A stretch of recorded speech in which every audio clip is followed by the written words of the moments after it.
मित्रांनो नमस्कार। निवडणूक ही लोकशाही प्रक्रियेतली सगळ्यात महत्त्वाची गोष्ट समजली जाते। या देशामध्ये जिथं लोकशाही असते तिथे निवडणुका म्हणजे एक उत्सव समजला जातो आणि निवडणुका पारदर्शक झाल्या पाहिजेत, अगदी योग्य पद्धतीने झाल्या पाहिजेत, त्याच्यात कुठलीही चीटिंग झाली नाही पाहिजे, निवडणुकीच्या आचारसंहितांचं पालन झालं पाहिजे, अशा सारख्या अनेक गोष्टींवरती चिंतन वर्णन होताना आपण ऐकत असतो।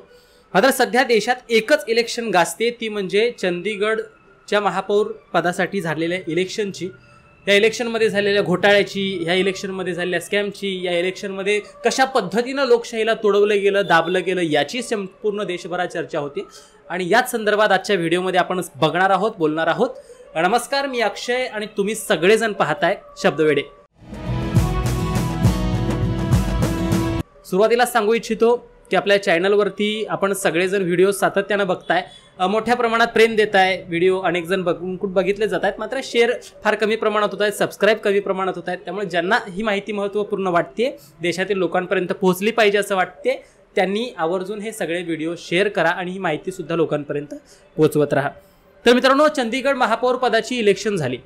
आता तुम्ही म्हणाल की नेमकं काय झालं या इलेक्शनमध्ये, तर चंदीगडच्या महापौर पदासाठी, मेयर पदासाठी जी इलेक्शन होणार होती, या इलेक्शनमध्ये सगळ्यात पहिल्यांदा इंडिया आघाडी एकत्रितपणे या चंदीगडमध्ये लढलेली होती। एकत्रित लढली म्हणजे काय, तर आम आदमी पार्टीचे सुद्धा तिथं नगरसेवक होते आणि इंडिया आघाडीचे अर्थात काँग्रेसचे सुद्धा अनेक नगरसेवक होते। एकूण 36 मतदान होणार होते महापौर पदासाठी। यापैकी इंडिया आघाडी एकत्रित लढल्यामुळे त्यांचं 12+8 असं बलाबल साधारणतः दोघांचं एकत्रितपणे 20 मतांचं होतं आणि दुसऱ्या बाजूला भाजपकडून जे काही सहकारी पार्टी किंवा एनडीए आघाडी असेल त्यांच्याकडे बलाबल हे 16 मतांचं होतं। चित्र स्पष्ट होतं की या इलेक्शनमध्ये, या निवडणुकीमध्ये इंडिया आघाडीत सहज जिंकू शकेल इतकं चित्र स्पष्ट होतं।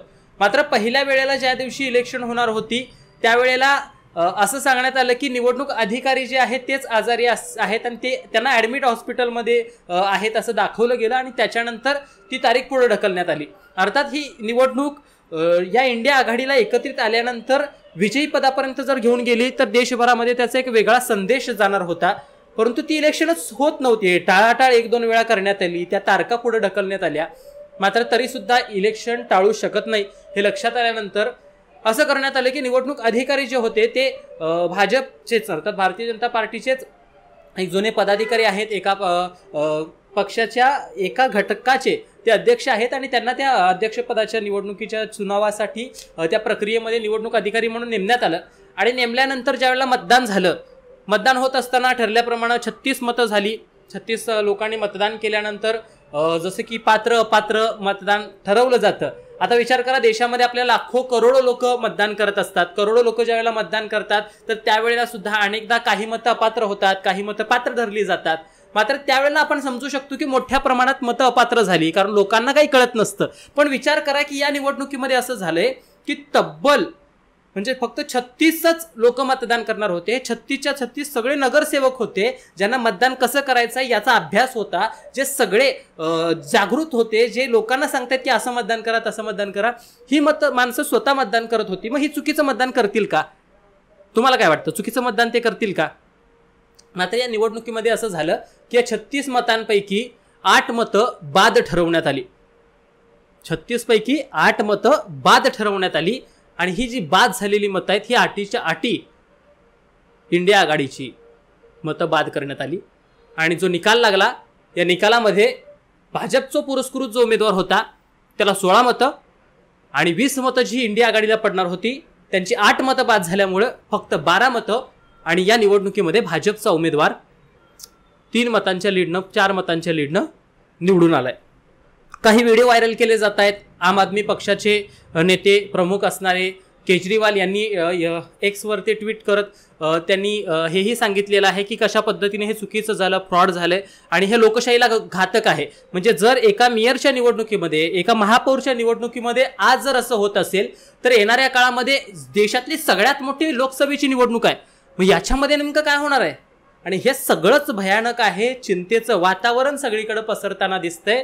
जर या निवडणुकीनंतर आपल्या महाराष्ट्रामध्ये सुद्धा काही विरोधी आघाडीचे जे आहेत म्हणजे इंडिया आघाडीचे लोक आहेत ते काही व्हिडिओ सुद्धा ट्विट करताना दिसत आहेत, काही एक्सवरती टाकताना दिसत आहेत, काही इंस्टाग्रामवरती टाकताना दिसत आहेत, ज्याच्यात सरळ सरळ दाखवलं जाते की कशा पद्धतीनं जे की मतदान अधिकारी होते त्यांनी त्या फॉर्मवरती जे बाद झाले त्याच्यावरती काही ना काहीतरी लिहिलं, शाही इकडे तिकडे गेली असं सांगितलं जाते, मात्र ते स्वतःच लिहून सह्या करून 8 फॉर्म बाद करतानाचे व्हिडिओ काही व्हायरल होत आहेत. याच्यातलं तथ्य काय असत्य काय हे आपल्याला तितकं परखडपणे सांगता येणार नाही, कारण काय ते कागद आपल्याकडे नाही आहेत, कारण ते लगेच सगळे पेपर हे एका केबिनमध्ये बंद करून टाकण्यात आले आणि नंतर ते कुठं गेले, कसे गेले आणि कुठं जातील हे सांगता येत नाही किंवा ते किंबहुना तुमच्या माझ्यापर्यंत भविष्यातही पोहोचणार नाहीत. मात्र एका नगरसेवकांमधून निवडल्या जाणाऱ्या महापौरच्या निवडणुकीमध्ये 36 पैकी 8 मतं बाद होत आहेत. हे सर्वसामान्य जनतेला पटणार तरी आहे का? तुम्हाला पटणार आहे का? तुम्ही नेमकं सांगा, ह्याच्यामध्ये नेमका कुठं झोल होतोय? तुम्हाला महत्त्वाचा व्हिडिओ वाटत असेल तर इतरांपर्यंत पोहोचवा, लोकांपर्यंत पोहोचवा आणि लोकांना जागृत करा. मतदान करत असताना प्रत्येकाने सजग राहा. ज्यांना मतदान करायचं आहे चांगल्या नेत्यांना मतदान करा, मात्र कुठलाही स्कॅम घोटाळा हा निवडणुकीत झाला नाही पाहिजे आणि त्याचं समर्थन आम्ही कधीच आमच्या चॅनलच्या वतीने करणार नाही. इतकंच. धन्यवाद. असंच प्रेम देत राहा.